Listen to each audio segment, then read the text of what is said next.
path curved left around a section of cliff and ended.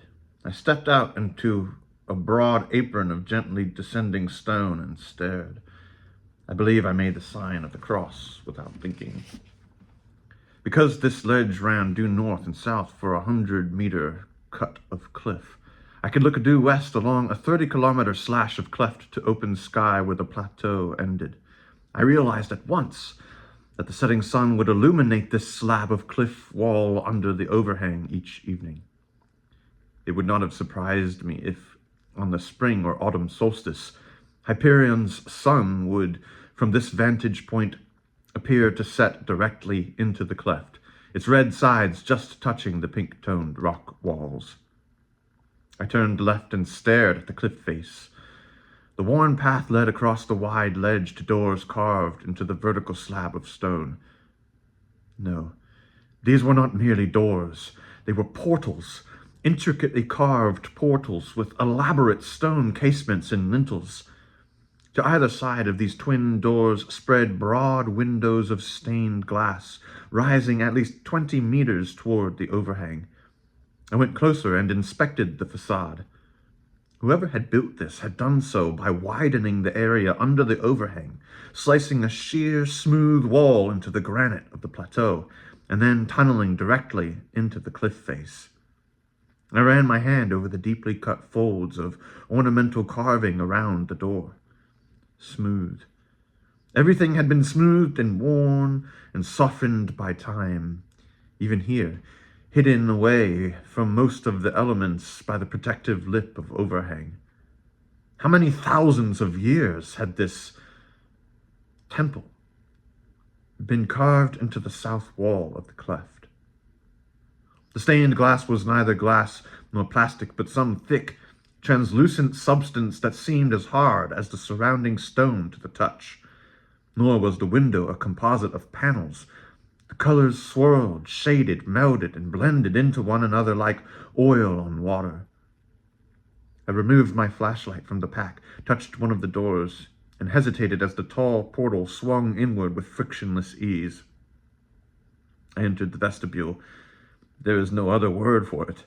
Crossed the silent 10-meter space and paused in front of another wall made from the same stained glass material that even now glowed behind me, filling the vestibule with thick light of 100 subtle hues. I realized instantly that at the sunset hour, the direct rays of the sun would fill this room with incredibly deep shafts of color, would strike the stained glass wall in front of me, and would illuminate whatever lay beyond. I found the single door, outlined by thin, dark metal set into the stained glass stone, and I passed through it. On Packham, we have, as best we could from ancient photos and hollows, rebuilt the Basilica of St. Peter's exactly as it stood in the ancient Vatican. Almost 700 feet long and 450 feet wide, the church can hold 50,000 worshippers when His Holiness says Mass.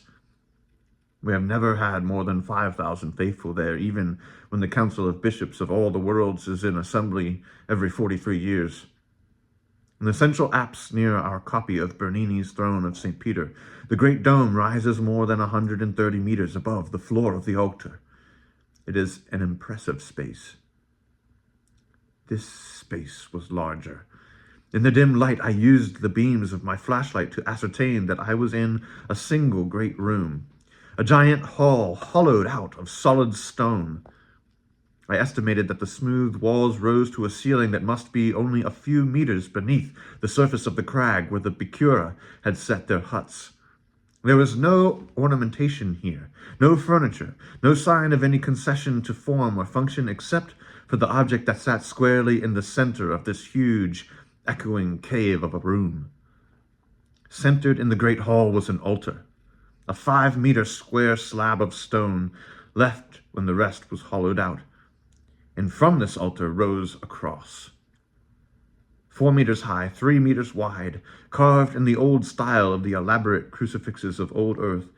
The cross faced the stained glass wall as if awaiting the sun and the explosion of light that would ignite the inlaid diamonds sapphires, blood crystals, lapis beads, queen's tears, onyxes, and other precious stones that I could make out in the light of the flashlight as I approached. I knelt and prayed.